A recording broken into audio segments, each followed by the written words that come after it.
Imagine having a wallet, right? And inside this wallet, there is a $10 bill. Just $10. But the stock market is like relentlessly begging to buy that wallet from you for $14. Which makes absolutely no sense on the surface. Exactly. It sounds like a complete glitch in the matrix. I mean, an absolute impossibility in a supposedly rational market. Right. But today, we are looking at a company that is legally printing free money using this exact mathematical superpower. It really is a superpower, yeah. Welcome to a very special expanded Talk Tickers edition of our Deep Dive. You know the premise of Talk Tickers. We are data forward. Always. We use plain language.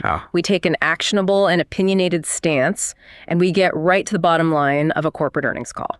But today we're doing something a bit different. We are. Instead of our usual, rapid fire summary, we are taking that highly focused lens and applying it to a wall-to-wall analysis.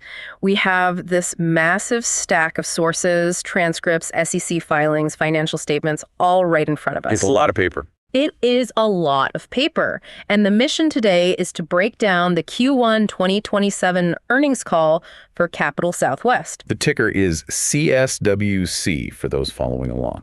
Right, CSWC.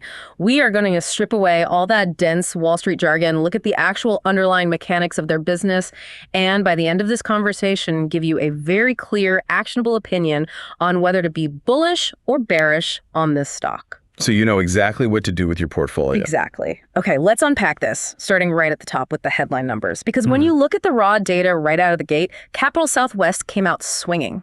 They really did. The numbers were huge. Total investment income hit $61 million for the quarter. Yeah. Which is, that's up from $57.8 million in the prior quarter. And their pre-tax net investment income, what they call NII, was a very solid 57 cents per share. What's fascinating here is that this sets a baseline for the entire quarter. When we talk about total investment income jumping from that 57.8 to 61 million, we are looking at the literal lifeblood of a business development company or a BDC. Right, because without that income, nothing works. The whole machine grinds to a halt. That income is the single metric that determines if the BDC model is viable. And it isn't just a magical number that materializes on a balance sheet out of nowhere. No, it comes from somewhere. Exactly. It's driven by two very specific engines that management highlighted on the call: higher cash interest and higher PIK interest income. Okay, I want to stop right there and really drill into that second engine.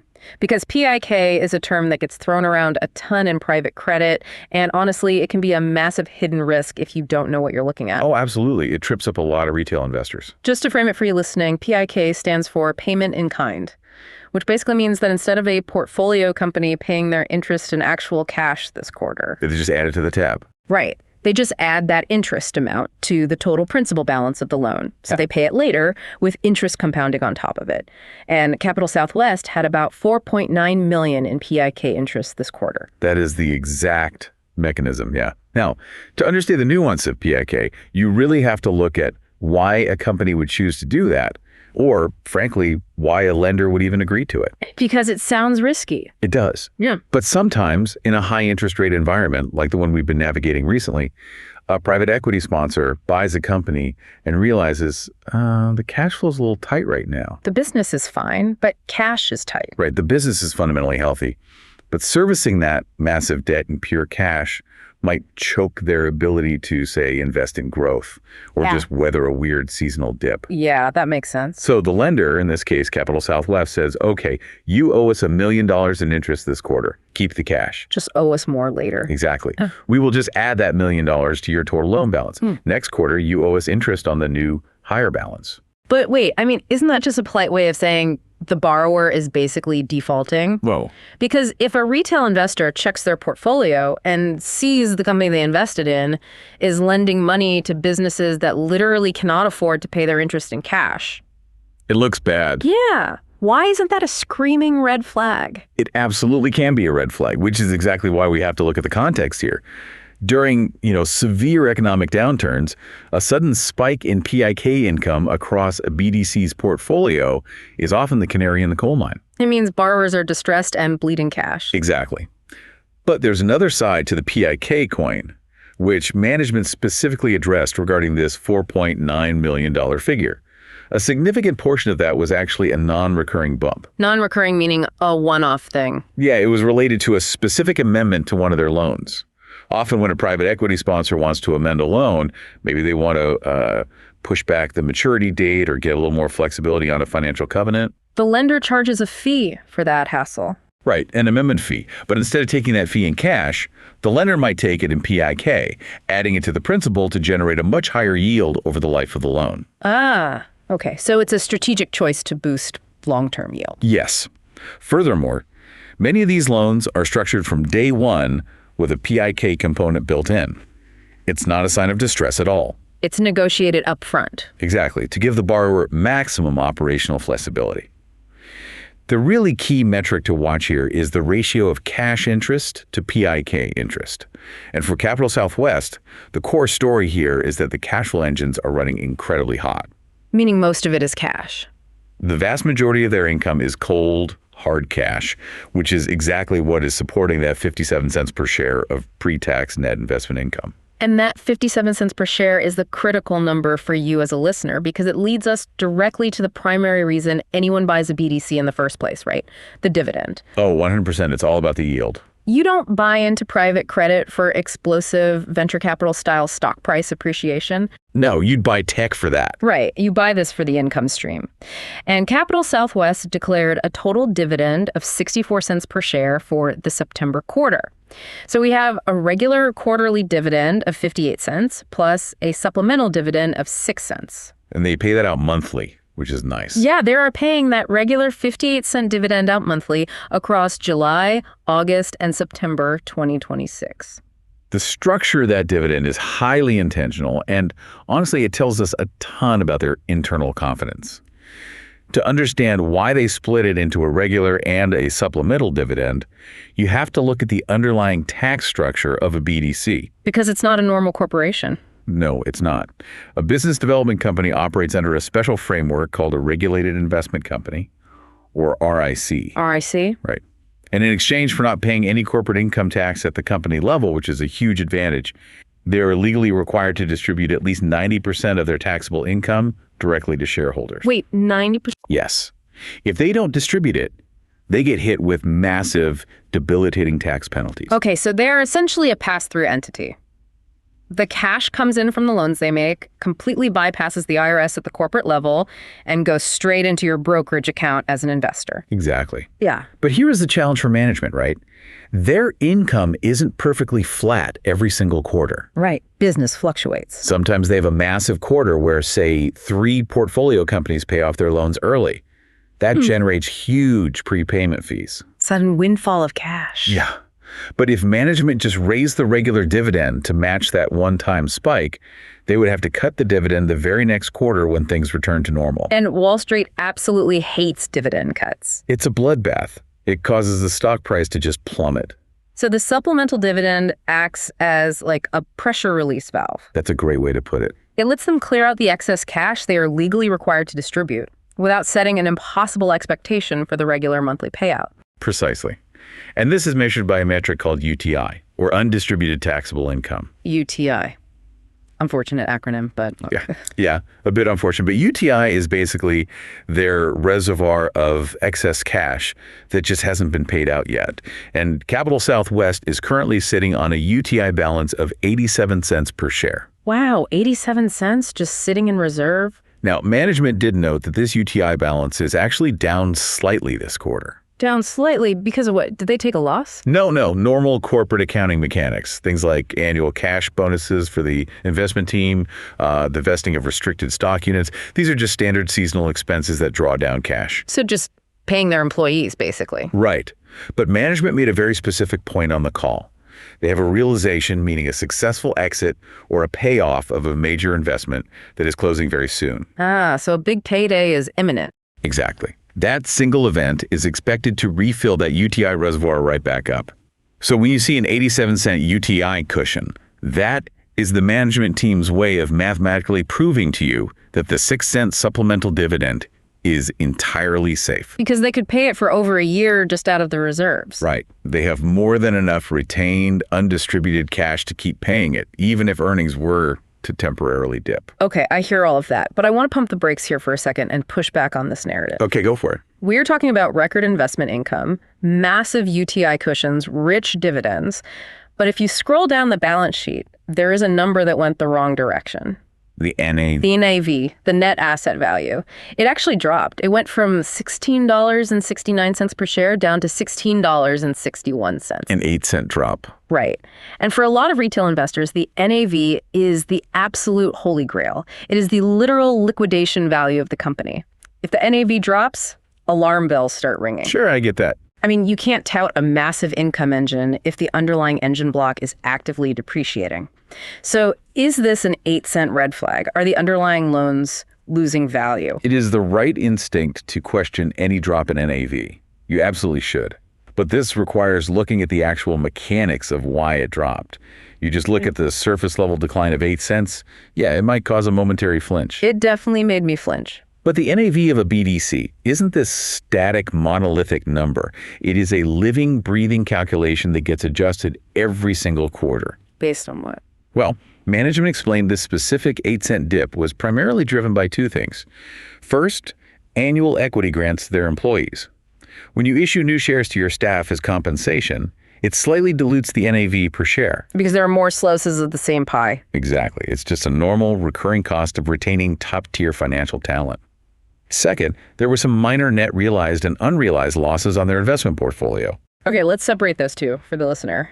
Realized means they actually sold a loan for less than they bought it for. Or like a company went bankrupt and they took a hard loss. Right. Cash actually disappeared. But unrealized is just mark-to-market accounting. Yes. It means the loan is still performing, the company is still paying their interest every month, but because broader interest rates or credit spreads moved out in the macro economy, some accountant decided the loan is theoretically worth slightly less if they were forced to sell it today. Exactly. You nailed it.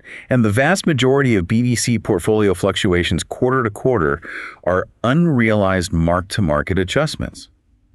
It is basically accounting noise. So we shouldn't panic over 8 cents. No, you have to weigh that minor 8-cent NAV fluctuation against the sheer scale of the machine they are operating. This tiny depreciation is heavily offset by the fact that their credit portfolio is absolutely exploding in size. Exploding how much? Over the last 12 months, their credit portfolio grew by 24%. They just crossed the $2 billion mark in total credit investments. $2 billion. That is a massive milestone for a company that was, what, a fraction of that size just a few years ago? It is a totally different scale of operations today. So when you look at a temporary 8-cent drop in NAV driven by standard corporate compensation and minor portfolio mark-to-market adjustments, It's nothing. you realize it is essentially a rounding error compared to the fact that the underlying asset base, the actual loans generating your future dividends, just expanded by nearly a quarter in a single year. But that level of extreme growth brings up an obvious, almost mathematical contradiction to me. What's that? If you grow a debt portfolio by 24% in a single year, my immediate thought is, are they getting reckless? Because in finance, the absolute easiest way to grow is to just lower your standards. If a bank wants to double its mortgage portfolio overnight, it just stops checking credit scores. Right, the subprime playbook. Exactly. So how exactly is management generating these results? Are they just handing out money to literally any private equity sponsor who asks, just to hit that shiny $2 billion milestone? That is the single most critical question you can ask when evaluating a debt investor. Anyone can lend money. The real trick is getting it back. Exactly. And that brings us to their sourcing narrative, which the management team laid out on the call as a core defense of their strategy.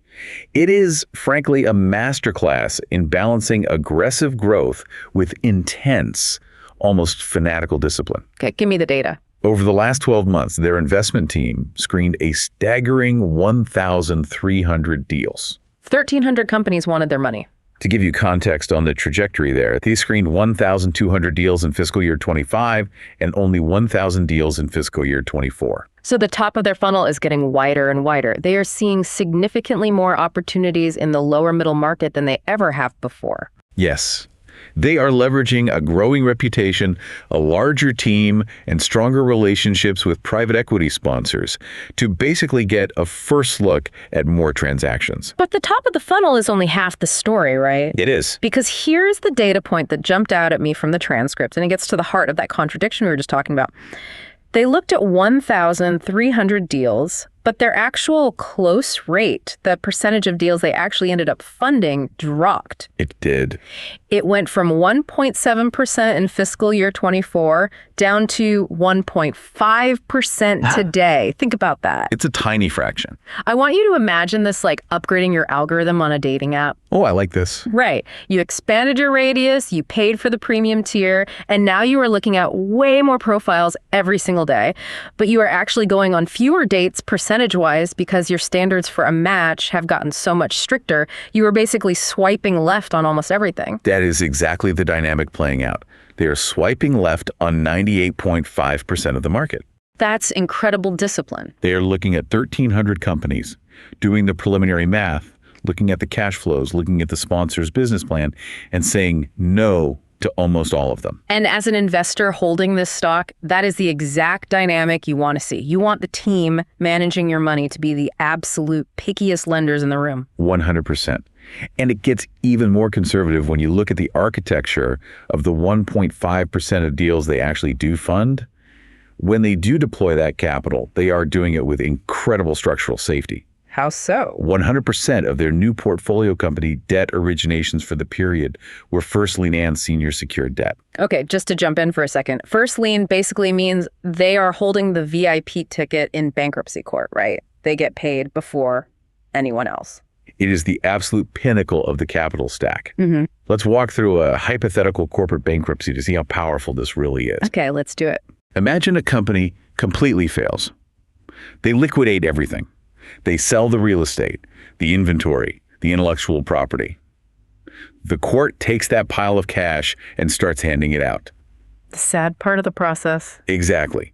First lien means Capital Southwest has the primary legal claim on those assets. They get their money back first. Right. If there's anything left over, it trickles down to the second lien lenders. If there's still money, it goes to the mezzanine debt holders.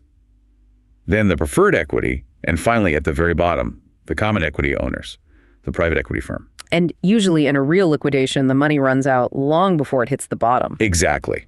By staying strictly in the first lien position, Capital Southwest is insulating themselves from the vast majority of the chaos that happens when a business struggles. But they don't just rely on being first in line. They also demand a massive buffer below them to absorb the shock. Yes, the loan to value. Right.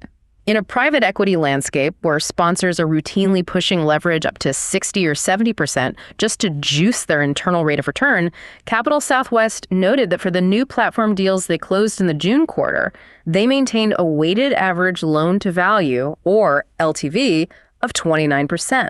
That metric is staggering, truly. Right. Let's contextualize what a 29% LTV means in corporate buyouts. Okay. It means if a private equity sponsor is buying a company for $100 million, Capital Southwest is only willing to lend them $29 million.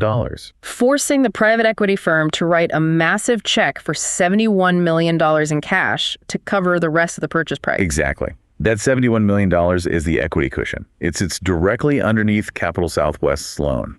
For Capital Southwest to lose a single penny of their principal, the total enterprise value of that company would have to collapse by more than 71%. The business would have to go from being worth $100 million to less than $29 million. That implies a catastrophic existential failure of the business model. It's a stunning level of conservatism. They are forcing the private equity sponsors to take all the upfront risk while they sit securely at the top of the structure collecting a high yield. And even if that catastrophic failure does happen, they have built another layer of defense through extreme diversification. Right. They don't just lend to one company. No, they now have 141 portfolio companies.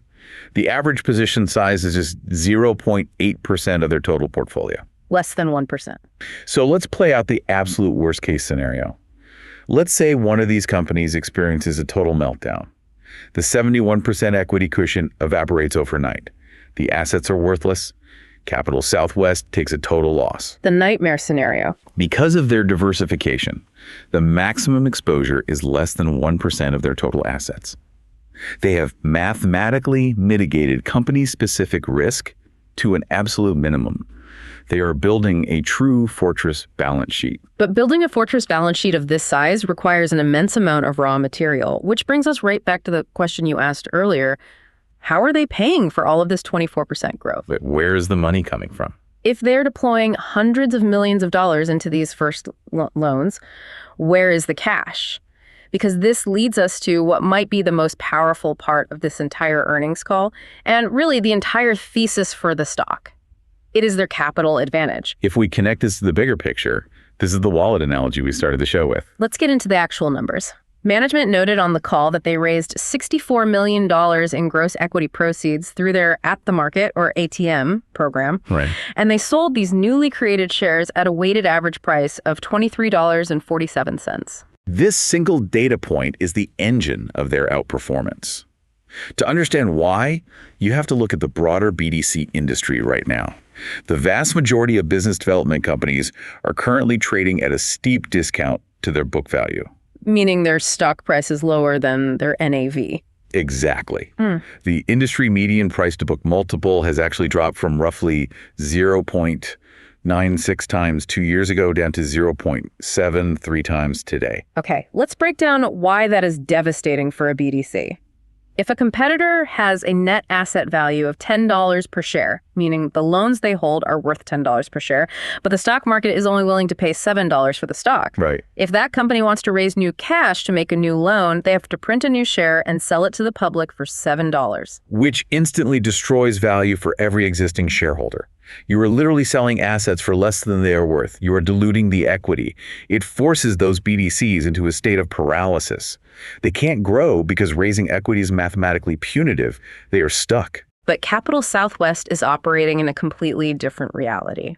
Because of their historical performance, their impregnable dividend coverage, and that fanatical underwriting discipline we just discussed, the market trusts them implicitly. They do. They are trading at a massive premium. That $23.47 share price they got through the ATM program represents 141% of their prevailing net asset value. They are trading at a 41% premium. This is the $14 for a $10 wallet. Every single time Capital Southwest prints a new share and sells it to the public, they're instantly creating free value for you, the existing shareholder. Yeah. It is mathematically accretive. Wait, hold on. I have to play devil's advocate here. Why would any rational investor pay $23 for $16 worth of assets? That sounds incredibly dangerous for the buyer. Are retail investors just getting duped here? Why would the market willingly pay a 41% markup? It sounds completely irrational until you look at the return on equity, or ROE, that the management team is actually generating. You aren't just buying the static pile of loans. You are buying the management team's ability to generate cash off those loans. Okay, the cash flow. If a BDC has $16 of assets, but they are generating a massive 15% yield on those assets, an income investor might look at that and say, I am willing to pay $23 for that share because the cash flow it kicks out is still an incredible yield on my $23 investment compared to what I could get in a corporate bond or a normal savings account. Right. The premium is a reflection of the market pricing in the superior cash generation of the platform. So the market says, we trust our engine so much we will gladly overpay for the equity just to get access to the dividend stream. Yes. And Capital Southwest takes that heavily premiumized cash, that $64 million, and they turn around and use it to fund those incredibly safe first-lung loans with 29% LTVs. It is a virtuous cycle. It is a rare superpower in the BDC space. Out of dozens of publicly traded BDCs, management pointed out that only 6 were trading above their book value at the end of June. Only 6. Wow. Capital Southwest has maintained a premium in the range of 20 to 50% above book value consistently for years. This gives them the ultimate flexibility to raise cheap, highly accretive equity capital whenever they see an attractive investment opportunity. While their competitors are choked off from the capital markets, unable to grow, Capital Southwest can act aggressively. Okay, so we have covered the headline numbers and the deep mechanics of their historical performance. We understand how they underwrite, how they protect against risk, and how they weaponize their stock premium to fuel growth. We've covered a lot of ground. We have. Let's move into the third pillar of our Talk Tickers framework, management guidance. I think ahead. What are they promising for the future, and how do they plan to deploy all this premium capital? Because looking at the transcript, CEO Michael Sarner did not hold back. He gave some incredibly aggressive, forward-looking guidance. He really did. He indicated they expect to close anywhere from $250 million to $300 million in new originations in just the next 60 days. That is a blistering pace of deployment. When you consider that their average position size is less than 1% of their portfolio, and they typically deploy in chunks of $15 to $20 million per company, hitting $300 million in 60 days implies they have a massive, highly structured pipeline of deals already vetted, negotiated, and ready to cross the finish line. They aren't just out hunting. They already have the targets locked in. Exactly. And what is really telling about the health of their market position is the composition of that pipeline. Sarner noted that approximately 75% of those upcoming deals are going to be new platform companies, rather than just add-on investments to existing portfolio companies. The distinction between a new platform and an add-on is vital for understanding a BDC's long-term trajectory. Break it down for us. An add-on is essentially a sequel. You already lent money to a company a year ago. The private equity sponsor comes back and says, our company wants to buy a small regional competitor. Can we borrow another $5 million? It's an easy yes. Add-ons are great. They're easy to underwrite because you already know the management team, you already audit their financials, and the risk profile is well understood. But an add-on doesn't expand your footprint. A new platform means establishing a brand new relationship with a new private equity sponsor and underwriting a completely new underlying business. Right. So the fact that 75% of this massive $300 million pipeline consists of new platforms means their origination engine is capturing significant new market share. They are beating out competitor lenders to win these deals. Exactly. And that market share capture is being dramatically accelerated by a specific strategic initiative they spent a lot of time highlighting on the call, the CapTrin Catalyst. CapTrin is a joint venture they launched with Trinity Capital. Currently, the joint venture holds about $98 million in first lien securities spread across 14 portfolio companies. Now, this is where the financial engineering gets incredibly sophisticated, and we need to spend some time breaking this down. Oh, absolutely. During the Q&A portion of the call, an analyst asked about the growth trajectory and the expected returns of this joint venture. Management had previously estimated it would take 18 to 24 months for CapTrin to reach its target return on equity of 13 to 15%. Yeah, that was the old guidance. But because of this explosive origination momentum, Sarner upgraded that guidance right on the spot. He stated they now believe they could hit that 13 to 15% return target in just 12 to 15 months. That is a massive acceleration in value creation for shareholders. But to truly appreciate what they are doing with CapTrin, you have to look under the hood at how a BDC joint venture actually operates. How exactly does a joint venture generate a massive 15% return by investing in incredibly safe, lower yield first lien debt? Because it seems mathematically impossible on the surface. Right. Because earlier we talked about how they target higher yielding loans to support their big dividend.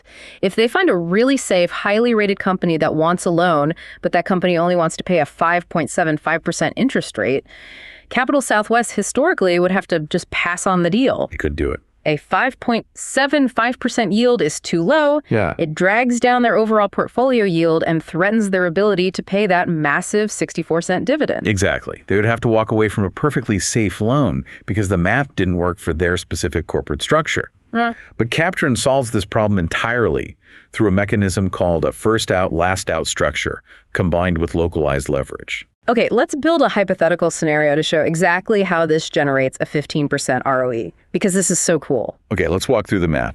Let's say Capital Southwest finds a fantastic, bulletproof company that wants a $100 million loan at a lower yield, let's say 6%. Okay, so they want $100 million at 6%.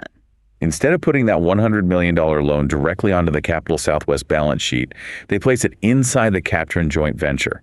Now, CapTrin holds a $100 million asset yielding 6%. Got it. To fund this, CapTrin doesn't just use pure cash from Capital Southwest and Trinity Capital. Instead, The joint venture itself goes to a major commercial bank and secures its own credit facility. They borrow money to lend money. Exactly. They essentially borrow money to fund the loan. Management actually noted they just closed a new $150 million revolving credit facility specifically for this JV. So the joint venture takes that $100 million loan, chops it up, and structures it. They take $80 million of it and designate it as the first out tranche. Yep. They pledge that to the commercial bank. The bank is thrilled because they have a super senior claim on a very safe loan. Because the bank takes almost zero risk, they charge a very low interest rate, maybe 3 or 4%. Precisely. So the joint venture is borrowing $80 million at 4% and earning 6% on that same $80 million. They're capturing a 2% spread on the bank's money. Which is basically free money for them. Yes. But what happens to the remaining $20 million of the original loan? That is the last out tranche. That is the portion funded by the actual equity put in by Capital Southwest and Trinity Capital. So Capital Southwest only actually put in their share of that $20 million, but they get to collect the 6% interest on their $20 million. PLUS, the extra 2% spread generated off the bank's $80 million. That's the secret sauce. When you funnel all that excess interest down into the small equity base, the return on equity skyrockets. You turn a boring, safe 6% corporate loan into a synthetic 13 to 15% return for the joint venture equity holders. It is brilliant financial engineering. By levering up a safe, low-yielding asset within the isolated structure of the JV, they magnify the return without taking on excessive credit risk. It allows Capital Southwest to say yes to a massive swath of the market they previously had to completely ignore. They can compete with banks. Exactly. They can target larger, safer, lower-yielding companies, put them in the JV, apply the leverage waterfall, and still generate the massive yields required to fund your supplemental dividends. And importantly, if the underlying loan goes bad, the commercial bank gets their $80 million back first. Right, the bank is safe. The joint venture equity takes the first loss. That is why it is called first out, last out. But because they are targeting much safer companies for this structure, the default risk is theoretically minimized. So what does this all mean? They have this incredible origination engine. They are spinning up complex joint ventures with multiple tranches of leverage. They are screening 1,300 deals a year, and they are doing $300 million of originations in a 60-day window. They're busy. If they are moving this much volume and managing this level of complexity, surely their expenses must be skyrocketing. They even mentioned on the call that they hired 12 new employees just to handle the volume. This brings us to a critical metric for evaluating the management team's efficiency: operating leverage. Operating leverage is essentially a measure of how lean the company is. It compares their total operating expenses, salaries, rent, legal fees, software, to their total assets under management. It answers the question, how much does it cost them to manage $1 of your money? And despite hiring 12 new employees and drastically scaling their operations, their operating leverage actually improved. It went down. It dropped from 1.7% a year ago down to 1.4% today. To put that 1.4% into perspective, you have to look at the broader industry. The median operating leverage for the entire BDC sector is roughly 2.6%. Capital Southwest is operating at nearly half the cost of their average competitor relative to their size. They are a profoundly efficient, internally managed machine. Let's explain why that internal management matters. Because a lot of BDCs are externally managed. Most of them are, yeah. That means the BDC is just a shell company, and they pay a separate external management firm a massive fee, usually a base management fee, plus a performance fee to run the portfolio. The bigger the portfolio gets, the bigger the fee the external manager extracts. But Capital Southwest is internally managed. The investment professionals are direct employees of the company. Which perfectly aligns their incentives with the shareholders. Yeah. As Capital Southwest grows the asset base from $1.5 billion to $2 billion and beyond, the fixed costs of running the business, the office space, the core executive team, the software licenses, are being spread out over a much larger denominator. They don't have to double their legal team just because they doubled their assets. No, this creates massive economies of scale. More of that top-line interest income bypasses the expense line and flows directly to the bottom line and ultimately into that UTI reservoir that funds your dividend. It sounds almost too good to be true at this point. I mean, we have Unprecedented portfolio growth, unmatched structural safety with massive equity cushions, highly accretive equity raises driven by a premium valuation, accelerating joint ventures, utilizing brilliant financial engineering, and industry-leading cost efficiency. But there is a roadblock. There's always a roadblock. Right in the middle of all this optimism, during the prepared remarks, management issued a very stark, almost urgent warning about an immediate risk facing the company right now. And it has absolutely nothing to do with macroeconomic factors, interest rates, or credit defaults. No, it's something entirely different. It has to do with a shareholder proxy vote. Yes, and this is a crucial detail that retail investors routinely overlook, often to their own detriment. The company is currently seeking shareholder approval to increase the number of authorized shares they are legally allowed to issue. Which is just a standard corporate action for a growing company. Very standard. And they noted they have received overwhelming support from the people who have actually bothered to vote. About 89% of the votes cast so far are in favor of the proposal. Major independent proxy advisory firms like ISS and Glass Lewis, who analyze these things for institutional investors, have universally told shareholders to vote yes. Right. Everybody agrees it's fundamentally good for the company. But here is the massive catch. Capital Southwest is incorporated in Texas. Because of specific kind of archaic requirements under Texas state corporate law, they do not just need a majority of the votes cast. No. They need an affirmative vote from 2/3 of all outstanding shares in existence. This is an existential threat disguised as a bureaucratic hurdle. Let's break down why this Texas law is so dangerous for retail investors. If you are sitting at home holding 100 shares of CSWC in your brokerage account and you get an email from Charles Schwab or Fidelity about a proxy vote, you probably ignore it. Exactly. Most retail investors look at that email, assume their 100 shares don't matter in the grand scheme of things, and hit delete. They just ignore it. But under Texas law, a non-vote is not neutral. Your failure to vote counts exactly the same as if you actively logged into the portal and voted NO. A non-vote is a no vote. If they do not get 2/3 of every single share in existence to proactively say yes by the September 1st special meeting, the proposal fails. They lose their legal ability to issue new shares. Which would completely neutralize their biggest superpower. Remember that entire discussion we had about the ATM program? Premium equity raises. The ability to print shares at a 141% premium to NAV and generate free accretive value to fund new, highly profitable loans. That entire engine shuts down the second they hit their authorized share limit. They would be legally handcuffed. If they can't issue equity, how do they grow? They don't. Or worse, they have to rely entirely on debt. If a massive, highly lucrative deal comes across their desk, they wouldn't be able to raise the equity capital to fund it. They would either have to turn the deal down and surrender market share to a competitor, or they would have to borrow heavily to fund it, which severely over-leverages their balance sheet and increases the risk profile of the entire company. And management made it explicitly clear on the call they aren't asking for this authorization so they can just dump millions of shares on the market tomorrow and dilute everyone. No, they need the authorization to simply maintain the flexibility to continue the exact same measured accretive strategy that has driven their long-term outperformance.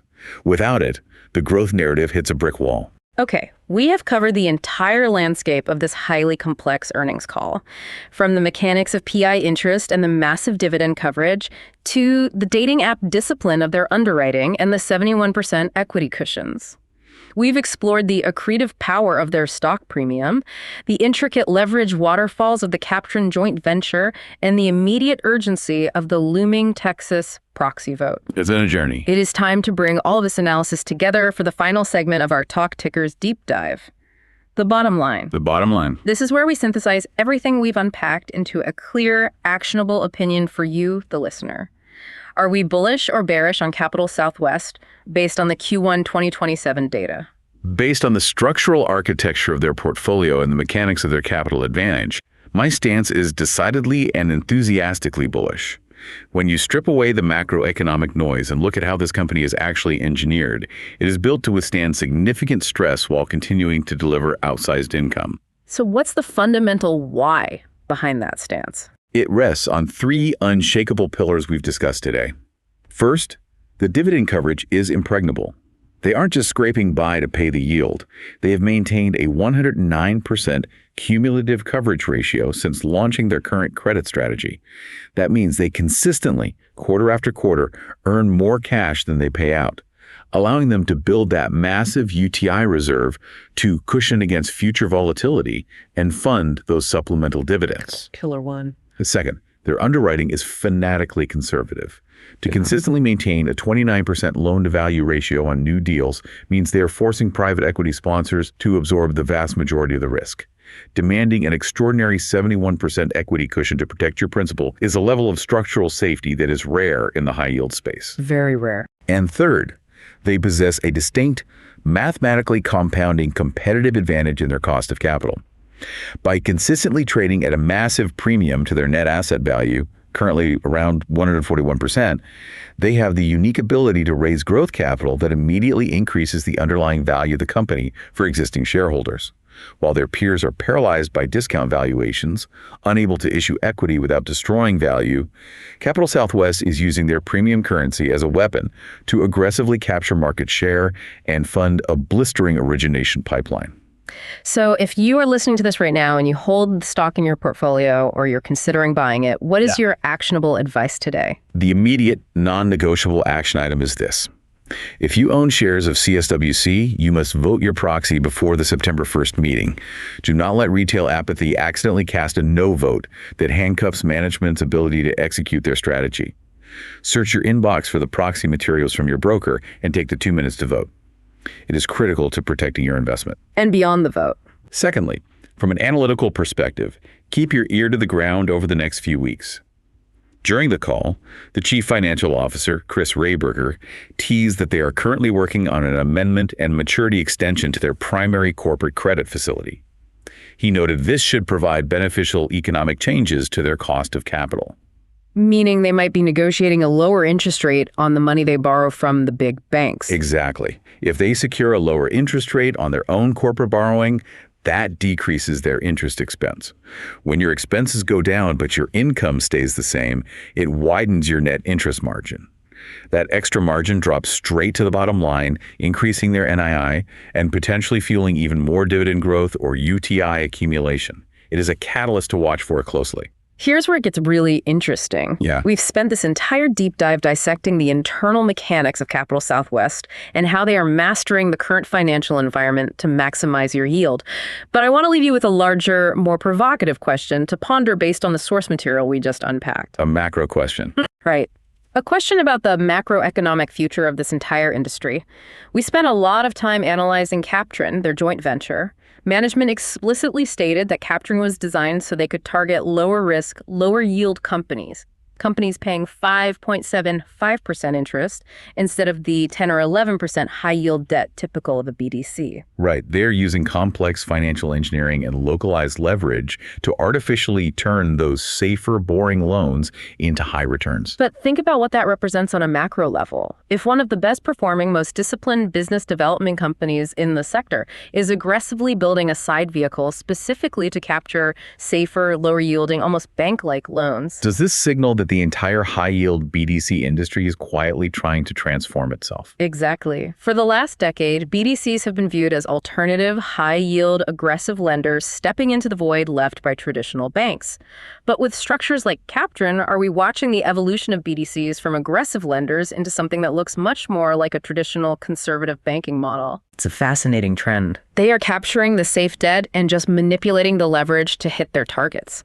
It's a trend that could fundamentally reshape the concept of risk and reward for retail investors in the private credit space moving forward. So, as you watch Capital Southwest scale past $2 billion over the next year, ask yourself, are they just growing their portfolio, or are they leading a structural evolution of the entire industry? This raises an important question indeed. Yeah. It challenges us to rethink our foundational assumptions about where the true value and the true risk in private credit will lie in the years ahead as these vehicles become more sophisticated. And that is all the time we have for this expanded Talk Tickers edition of the Deep Dive. Remember, keep an eye on those SEC filings, check your inbox right now for that proxy vote, and keep asking the big questions about the mechanics behind your investments. We'll catch you next time.